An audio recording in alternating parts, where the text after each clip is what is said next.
मुझे बहुत अच्छा लगा कि एक जगह जहां पे ट्रैक्टर से राशन लाने का काम महिला स्वयंसेवी समूह से जुड़ी हुई महिलाएं स्वयं ट्रैक्टर चला के राशन लेके आ रही हैं।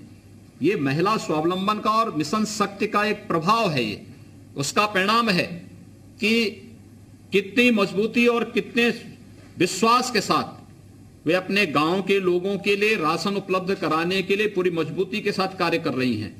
क्योंकि एक महिला जब स्वावलंबन के साथ आगे बढ़ती है तो परिवार ही नहीं, पूरा समुदाय, पूरा गांव के सामने एक विश्वास का वो प्रतीक बनता है। एक अच्छा कार्य इसके माध्यम से होता है। प्रदेश सरकार ने पहले चरण में प्रदेश के अंदर 200 से अधिक विकास खंडों में बाल विकास और पुष्टाहार के द्वारा दिए जाने वाले पोषाहार की व्यवस्था महिला स्वयंसेवी समूह को दिया है। प्रदेश सरकार ने एक सैद्धांतिक निर्णय लिया है कि प्रदेश के अंदर सभी विकास खंडों में जितने भी हमारे 821 विकास खंड, इन सभी में हम लोग महिला स्वयंसेवी समूह के माध्यम से इस कार्यक्रम को आगे बढ़ाएंगे। और मुझे प्रसन्नता होगी कि जब पहले चरण में जो 200 से अधिक पर एक कार्रवाई चल रही है, जिस पर इन्होंने बहुत अच्छे ढंग से कार्यक्रम को आगे बढ़ाया है, ये कार्यक्रम अगर सफलतापूर्वक आगे बढ़ जाता है तो ये अपने आप में देश के लिए एक मानक होगा। दूसरा, समय पर कुपोषित महिलाओं को, बच्चों को उनका पोषाहार उपलब्ध हो जाए और वे उसका सेवन करने लग जाएं, इसके बारे में जागरूकता का एक विशाल कार्यक्रम हम आगे बढ़ा लें तो इसका व्यापक प्रभाव पड़ने वाला है। स्वास्थ्य पर, इसके यानी सामुदायिक स्वास्थ्य पर भी इसका असर पड़ेगा और लोग स्वाभाविक रूप से प्रदेश के अंदर जो मातृ मृत्यु दर है, शिशु मृत्यु दर है, इन सबको नियंत्रण करने में भी हमें बहुत मदद मिलेगी। इन कार्यक्रमों को हम आगे बढ़ा सकते हैं। मुझे बहुत प्रसन्नता है, ड्रेस, स्कूली बच्चों के ड्रेस निर्माण के लिए भी बहुत सारे जनपदों ने अच्छा काम किया है। खासतौर पर प्रयागराज में 17,000 ड्रेस एक महिला स्वयंसेवी समूह के द्वारा बनाया जाना, और ये तो हर एक ग्राम पंचायत में हमारे प्रदेश के अंदर 1,58,000 से अधिक हमारे बेसिक शिक्षा परिषद के स्कूल हैं। 1,80,00,000 से अधिक, यानी दिल्ली की जितनी आबादी है उतना हमारे यहां बेसिक शिक्षा परिषद में बच्चे पढ़ते हैं। उतने बच्चों के लिए 2-2 यूनिफॉर्म बनाने की कार्रवाई, और उतने बच्चों के लिए यूनिफॉर्म बनाने की कार्रवाई के साथ ही उतने बच्चों 1,80,00,000 बच्चों को स्वेटर भी प्रदेश सरकार दे रही है। ड्रेस बनाने के साथ साथ स्वेटर की बुनाई का काम भी, उसकी ट्रेनिंग के कार्यक्रम को भी कुछ महिला स्वयंसेवी समूह को हम जोड़ सकेंगे तो एक साथ, एक वर्ष पहले ही अगर उनको इस बात का ऑर्डर देकर के वे बनाने लग जाएंगी तो उनके पास एक बहुत बड़ा कार्य इसके माध्यम से उपलब्ध हो सकता है। लेकिन साथ साथ हमें इस ट्रेनिंग को देने के साथ ही हमें रेडीमेड गारमेंट्स के साथ भी इसको जोड़ना चाहिए। आखिर उत्तर प्रदेश इसका हब क्यों नहीं बन सकता है? जब गांव में एक एक महिला स्वयंसेवी समूह इस कार्य के साथ जुड़ करके और स्वयं विश्वास के साथ कह सकती हैं कि नहीं, हम अच्छा सिलेंगे, अच्छा कपड़ा सिलेंगे, तो हमारा प्रयास होना चाहिए कि हम उन्हें मार्केट से रॉ मटेरियल उपलब्ध करवाएं और फिर उनके लिए मार्केटिंग की व्यवस्था करें। जो भी कपड़ा वे सिलते हैं उन्हें मार्केट तक पहुंचाने की व्यवस्था, और इसमें हमें उन्हें आगे बढ़ाने के लिए कार्य करना चाहिए।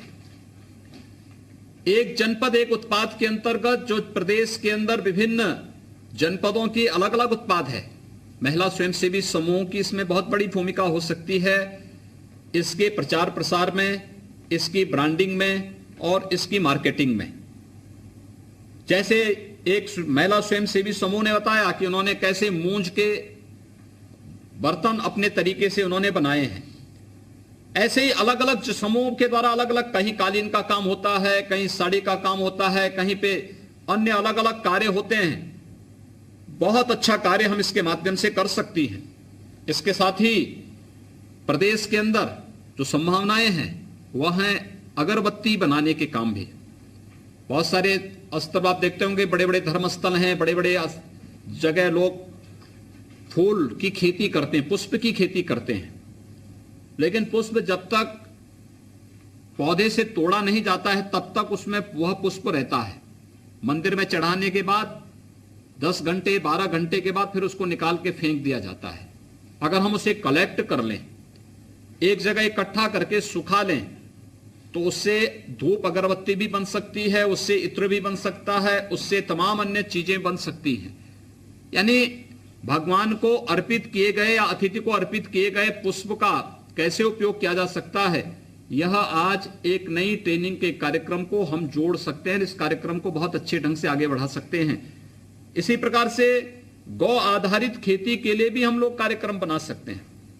महिला स्वयंसेवी समूह एफपीओज के साथ भी गठन कर किया जा सकता है गौ आधारित खेती को बढ़ावा देने के लिए। या मैंने देखा था इस बार दीपावली के अवसर पर गाय के गोबर से लोगों ने दीपक बनाए, बड़े पैमाने पे लोगों ने इसको खरीदा।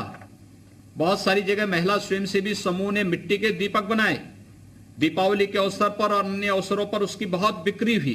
बहुत अच्छा उसका एक देखने को मिला, लोगों में एक नया आकर्षण उसको देखने को मिला।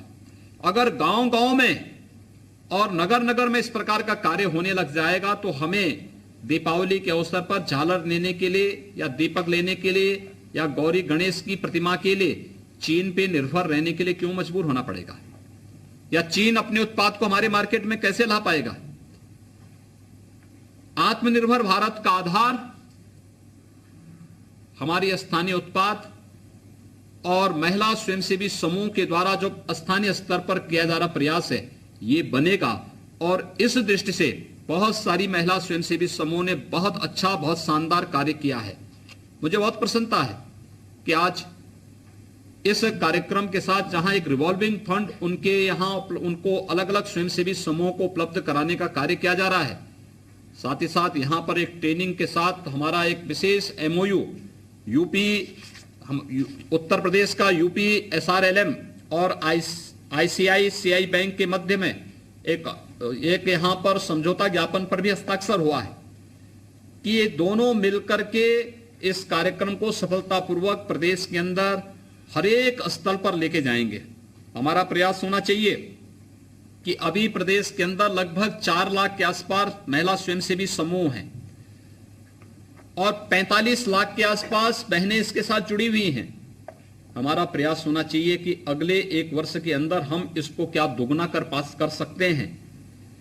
अगर हम दुगना कर लेंगे तो कितनी महिलाओं को हम आर्थिक स्वावलंबन की ओर अग्रसर करके महिला सशक्तिकरण यानी मिशन शक्ति के कार्यक्रम को सफलतापूर्वक आगे बढ़ा सकते हैं। एक बहुत बड़ा कार्य होगा और इस दिशा में मैं ग्राम्य विकास विभाग से कहूंगा कि यूपी SRLM जो कार्य कर रहा है ये बहुत अच्छा उनका प्रयास है। हमारे दोनों मंत्रियों के मार्गदर्शन में विभाग के अपर मुख्य सचिव और प्रमुख सचिव और अन्य अधिकारियों के निर्देशन में ये कार्यक्रम उनके नेतृत्व में बहुत तेजी के साथ आगे बढ़ेगा। एक बार फिर से आज जिन महिला स्वयंसेवी समूहों को ये रिवॉल्विंग फंड उनके अकाउंट में वितरण करने की व्यवस्था की गई है, मुझे विश्वास है कि आप इस पूंजी का उपयोग करते हुए अपने स्वयंसेवी समूह को अन्य लोगों के लिए प्रेरणादायी बनेंगे।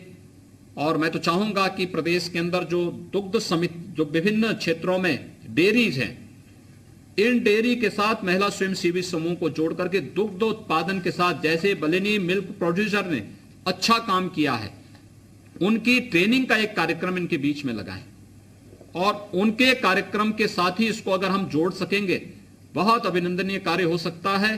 इससे गाय भी बचेगी, साथ साथ लोगों में जो बुरी आदतें होती हैं, बहुत सारी जगह आप देखते होंगे नशा लोग ज्यादा करते हैं, तो नशा की जगह लोग जब दूध उपलब्ध होगा तो दूध पीना प्रारंभ करेंगे।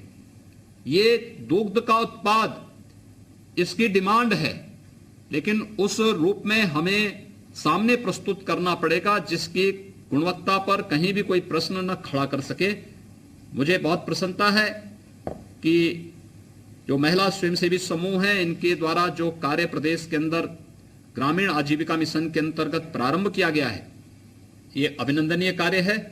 मैं इन सभी बहनों को हृदय से इस कार्य के लिए उनका अभिनंदन करता हूं, अपनी शुभकामनाएं देता हूं और विश्वास व्यक्त करता हूं कि सभी जिला प्रशासन इन सभी कार्यक्रमों को आगे बढ़ाएगा। एक दूसरा जो शिकायत अभी बांदा से हम लोगों ने देखी है, देखिए आपको याद होगा कोरोना कालखंड के दौरान सरकार ने कुछ निर्णय लिए थे और हम लोगों ने इस बारे में कहा था कि अगर गांव का कोई व्यक्ति बीमार है तो उस व्यक्ति को ग्राम निधि से हम लोग तत्काल धनराशि उपलब्ध कराने की व्यवस्था कर लें, अगर उसके पास आयुष्मान भारत का कार्ड नहीं बना है।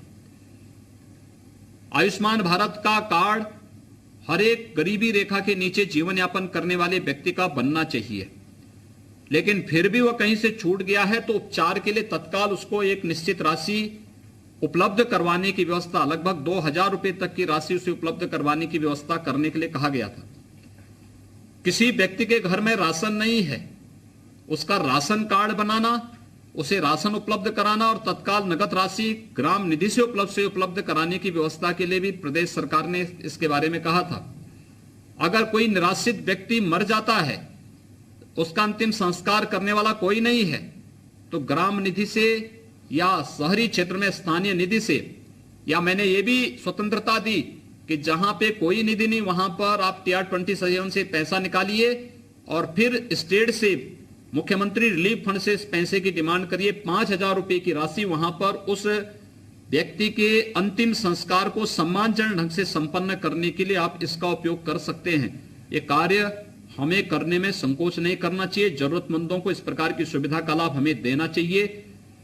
कहीं पे कोई दुर्घटना होती है, हम इंतजार न किया करें कि शासन जब हमें कहेगा तभी हम इसमें कोई पहल करेंगे। हमारा दायित्व तो बनता है कि हम इन कार्यक्रमों को तेजी के साथ आगे बढ़ाएं। अच्छा होगा इस समय रेन बसेरे के कार्यक्रम, महिला स्वयंसेवी समूह को इसके साथ भी आप जोड़ सकते हैं। बहुत सारी जगह बहुत अच्छा कार्य महिला स्वयंसेवी समूह कर सकती है और ये कार्यक्रमों को हम जितनी तेजी के साथ आगे बढ़ा पाएंगे अच्छा होगा, क्योंकि भीषण शीतलहरी प्रारंभ हो चुकी है।